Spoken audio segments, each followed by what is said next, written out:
Hey YouTube, how's it going? Dustin Smith here with A2K, Allegiance to the King. Today we're going to begin a new series on helping people to more effectively study the Bible, okay? If we are allegiant to King Jesus, then we must give allegiance to the scriptures that Jesus pointed to, okay? And Jesus obviously pointed towards the Old Testament, what he would understand as the Hebrew Bible, and Jesus also gives authority to the New Testament, the Gospels that give the life and teachings of Jesus. And of course, Jesus commissioned out the apostles to write the rest of the New Testament, along with various other writers, okay? Old and New Testament are authoritative for Christians, and thereby, if we are giving allegiance to Jesus as faithful followers of Christ, then we have to take the Bible very seriously. So today we're going to be asking the question, which Bibles should you be reading and which Bibles should you avoid reading, okay? So I've studied biblical languages off and on for 15 years. I've taken classes in undergrad, graduate courses, and I've also taught Greek and Hebrew at the undergraduate level. So I've got a decent amount of experience with it. And it also has informed my opinion on which translations are to be preferred and which translations are very poor. Okay, so we're going to start here with my top three Bible translations that you should be using. Okay, so number 3 on our list of our top 3 translations which you should be using is the Holman Christian Standard Bible, the Holman Christian Standard Bible, the HCSB.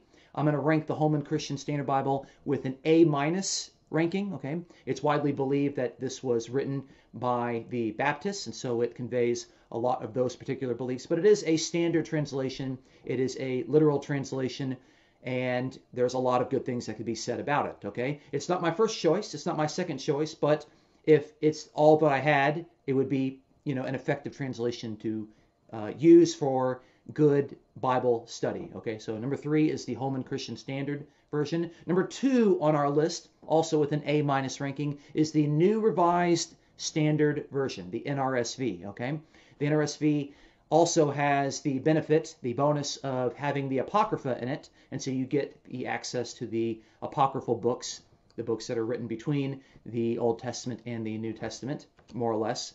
And the New Revised Standard Version is also a standard version, a literal translation. I also give it an A- ranking. It's very good. It's my number 2 choice, but it's only by a little bit, okay? It's only by a handful of decimal points to where the New Revised Standard Version is my second choice. I mean, on a good day, it could actually be my first choice. But my first choice of the Bible translations that you should be using, the number 1 choice that I would strongly recommend and prefer is the New American Standard Version, the NASB. The updated version was in 1995. I don't even think you could buy the non-updated version anymore in print. But the NASB, the New American Standard Version, I'm going to give it an A rating, okay? Now, it's not an A+ rating. It's just an A rating, okay? I do not think that there are any A+ Bible translations. All Bible translations have a handful of errors here and there. Some of them have more errors than that, okay? But I do think that NASB is the version with the least amount of errors. It does have some, okay, but it has fewer errors than my other 2 choices, the Holman Christian Standard at number 3 and the New Revised Standard Version at number 2, okay? Now, if you are looking to pick up any of these Bible translations, I'm going to give you 3, count them, 3 things to look forward to, okay? If you're going to look for an effective Bible translation, either the New Revised Standard Version, the Holman Christian Standard, or my preferred NASB, New American Standard Version, you want to try to get something that is leather-bound over something that is hardback, okay? Hardbacks typically don't last very long, but I have leather-bound Bibles that have lasted for 10, 15 years, okay? Actually, I have a calfskin Bible that I've been using for 15 years, and it still looks like it's 6 months old. I take very good care of it, okay? So focus on leather-bound over hardback because the leather-bound will last you a lot longer, okay? The second tip is going to be to, if possible, get a Bible with wide margins, okay? With wide margins. Wide margins usually are extra margins on the side with about 1 inch or so to where you can take notes, okay? Taking notes helps you in Bible study. It helps you to write things down that are important to you, and that way you can go back and you can reference those things, whether you're cross-referencing something or you're writing in a Hebrew word or something like that. But I have found that actually having Bibles with wide margins are very effective in good Bible study, okay? And my third tip would be to stick to a print Bible over a digital Bible. What I mean by that, by going with a print Bible over a digital Bible, is that although we live in a modern culture with technology and people are reading the Bibles off of their cell phones or off of their iPads, I do prefer still to use a print Bible. With a print Bible, you can actually underline things, you can highlight things, you can take notes, you could use your wide margins, and you can write down things. You can't do that in a digital Bible, okay? So a print Bible, I think, is more effective for immersing yourself in doing serious Bible study and actually being able to take your own notes, and it feels more real. It feels more authentic than just reading some digital prints of zeros and ones on a screen, okay? I do think we need to look at 3 Bibles that you definitely should avoid. These are translations that have some serious problems when it comes to translation, when it comes to accuracy as to what the Aramaic, Hebrew, and Greek text actually says, and translations which might just be outdated to the point to where they're not really as effective as some of our modern translations, okay?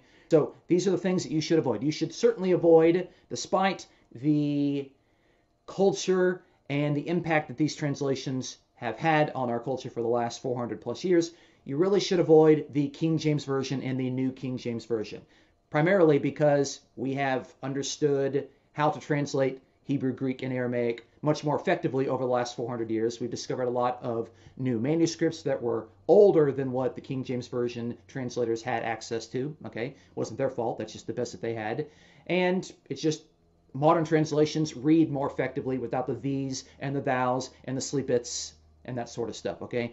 King James Version actually has the highest level of education that you need in order to read it effectively compared to other translations. So it's much more difficult to read for the sense of comprehension, okay? So I would suggest for all of those reasons and quite a few more that you should avoid the King James and the New King James Version. The New King James is just an update of the King James Version. You should also avoid the NIV, the New International Version, okay? The NIV is the version that I grew up with. And once I started studying Greek and Hebrew and I started to see that, well, this passage is translated wrong and this passage is translated wrong and this passage, and it just was over and over and over that I would just see the NIV, specifically in the letters of Paul, was very, very poorly translated when you compare it to the Greek text. So I would avoid the NIV like I would avoid the plague, okay? And you should also avoid these popular translations, which really aren't translations, they're just taking the English and they're putting it into some sort of modern language like the Message. Okay, the Message is not even a translation from the original languages.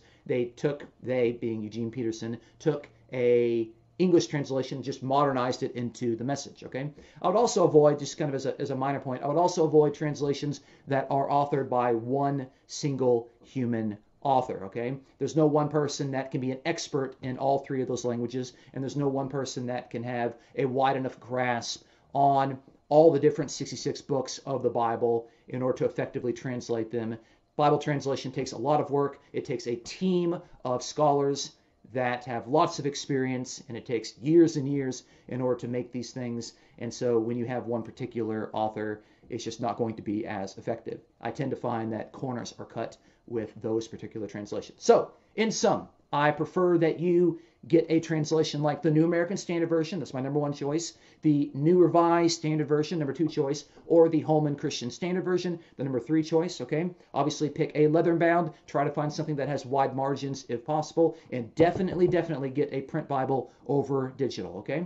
Thank you so much for watching this video. Be sure to like, subscribe, and share for more videos from A2K, Allegiance to the King. Videos that help you to be more allegiant to King Jesus. My name is Dustin Smith. Until next time, you folks take care.